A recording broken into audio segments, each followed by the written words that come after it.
Hello guys, welcome to my channel secret coding. और आज का हमारा टॉपिक है स्टेटमेंट्स। तो स्टार्ट करते हैं आज का topic. There are 4 types statements in C language.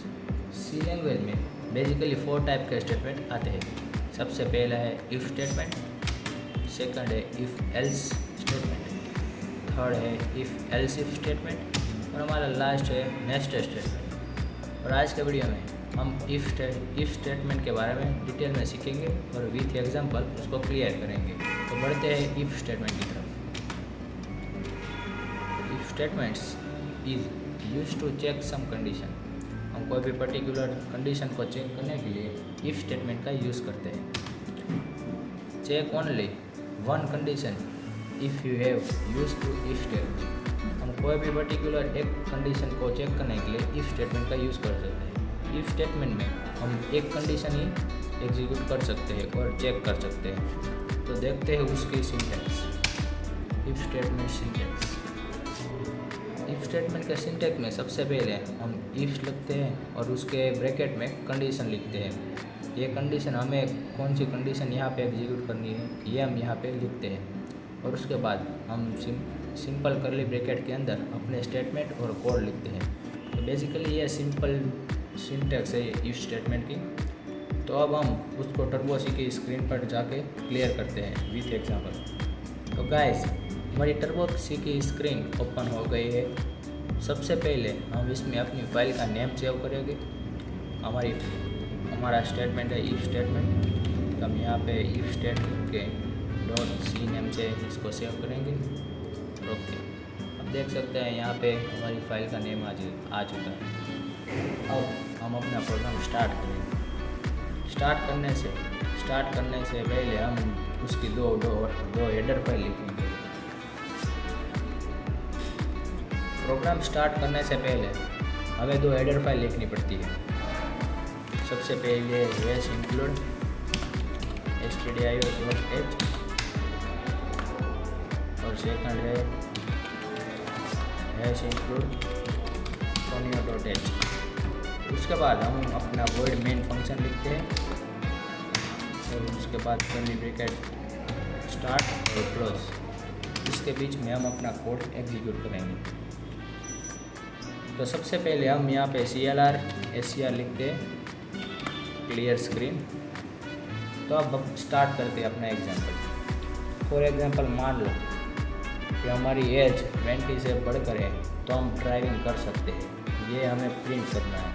तो इफ स्टेटमेंट में हम ये कैसे प्रिंट कर सकते हैं ये देखते हैं। सबसे पहले यहाँ पे हम अपने डेटा टाइप की फिक्स वैल्यू देकर प्रिंट करते हैं। उसके बाद हम यूज़र के पास से इनपुट लेकर प्रिंट करने का एग्जांपल भी देखेंगे। तो देखते हैं सबसे पहला एग्जांपल। हम यहाँ पे integer age is equal to 21 लिख लेते हैं। तो सबसे पहले हम यहाँ पे इफ़ लिखेंगे और उसके ब्रैकेट में हमारी सिंटैक्स में था कंडीशन। तो यहाँ पे हमें अपने प्रोग्राम में कौन सी कंडीशन एग्जीक्यूट करनी है वो हम यहाँ लिखेंगे। हमें यहाँ पे अगर अपनी एज 20 से बढ़कर होगी तो क्या प्रिंट होना चाहिए ये कंडीशन लेनी है। तो यहाँ पे हम age greater than equal to 20 ये हमारी कंडीशन हो गई। ये होगा तो क्या प्रिंट होना चाहिए वो हम लिखेंगे। यहाँ पे कर्ली ब्रैकेट ओपन और क्लोज। इसके बीच में हम अपनी प्रोग्राम का स्टेटमेंट लिखेंगे। तो यहाँ पे printf और यहाँ पे लिखते हैं यू हैव ड्राइव कार और बाइक। और यहाँ पे हमें उसका एड्रेस लिखना पड़ेगा कि हम यहाँ पे ये वाक्य कहाँ से किस डेटा टाइप का प्रिंट करा रहे हैं। हम यहाँ पे एज का प्रिंट कर रहा है तो यहाँ पे हमें एज लिखना पड़ेगा, क्लोज और सेमीकोलन। तो ये हमारा स्टेटमेंट कंप्लीट हो गया।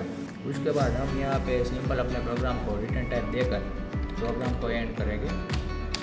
हमारा रिटर्न टाइप है गेट ch और अब हमारा प्रोग्राम फिर ख़त्म हो गया है। सबसे पहले हम अपने प्रोग्राम को कंपाइल करेंगे। कंपाइल करने का शॉर्टकट है Alt+F9।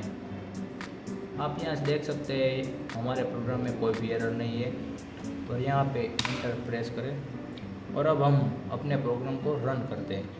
रन करने की शॉर्टकट है Ctrl+F9। तो हम अपने प्रोग्राम को रन करते हैं। रन करने के शॉर्टकट है Ctrl+F9, और यहाँ पे लिखा हुआ आ रहा है यू हैव ड्राइव कार और बाइक। हम यहाँ पे कार और बाइक को ड्राइव कर सकते हैं क्योंकि हमारी एज 20 से बढ़कर है। अब हम यहाँ पे कुछ चेंज करते हैं और 18 लिख देते हैं। अब हम अपने प्रोग्राम को रन करते हैं।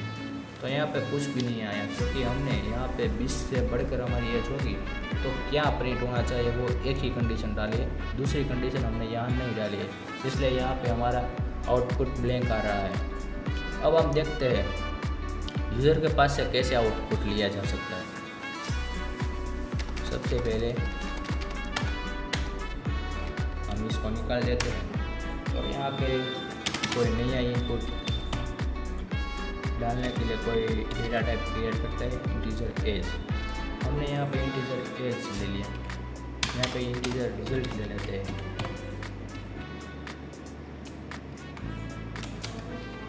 अब यूज़र के पास से इनपुट लेने की हम यहाँ पे कोई पर्टिकुलर सेंटेंस प्रिंट करते हैं।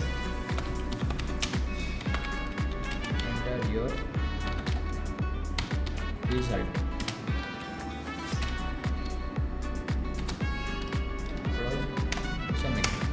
अब हमें यहाँ पे यूज़र की वैल्यू प्रिंट करनी है हमने अपने आउटपुट में, तो यहाँ पे हम स्कैनएफ यूज़ करेंगे। स्कैनएफ हमने यहाँ पे इंटीजर टाइप का डाटा टाइप लिया है, इसलिए हम यहाँ पे %d का यूज़ करेंगे और यहाँ पे हमें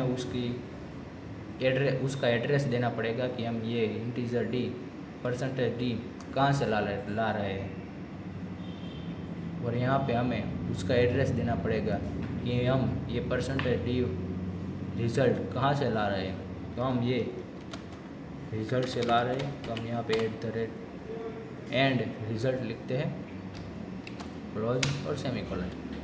हमने यूज़र के पास से इनपुट ले लिए। अब हम अपने कंडीशन को चेक करते हैं। यहाँ पे रिज़ल्ट और यहाँ पे डाल देते हैं लेस देन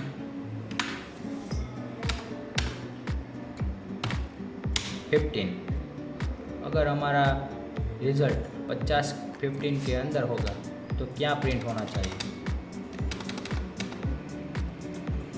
अगर हमारा रिज़ल्ट 15 के अंदर होगा तो हम यहाँ पे प्रिंट करेंगे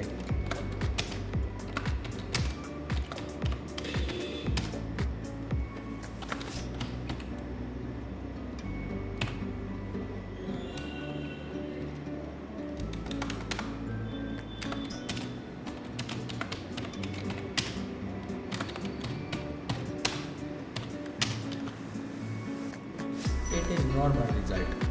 हम यहाँ पे ये प्रिंट करेंगे हमारा रिज़ल्ट 15 से नीचे होगा। अब अपने प्रोग्राम को कंपाइल करते हैं। कंपाइल करने के लिए Alt+F9। यहाँ पे एक एरर आ रही है, यहाँ पे रिज़ल्ट। अब फिर से अपने प्रोग्राम को कंपाइल करते हैं और अब रन करते हैं। एंटर योर रिज़ल्ट, ये हमारा रिज़ल्ट पूछ रहा है। हम यहाँ पे 51 डाल देते हैं। यहाँ पे कुछ भी प्रिंट नहीं हो रहा है क्योंकि 15 से बढ़कर कोई भी वैल्यू होगी तो क्या प्रिंट होना चाहिए वो हमने यहाँ पे नहीं क्लियर किया है। लेकिन 15 से अंदर होगी तो क्या प्रिंट होना चाहिए ये हमने यहाँ पे क्लियर किया है। तो फिर से रन करते अपने प्रोग्राम को Ctrl+F9 और अब डाल देते हैं 49। तो यहाँ पे लिखा हुआ रहा है इट इज़ नॉर्मल रिज़ल्ट।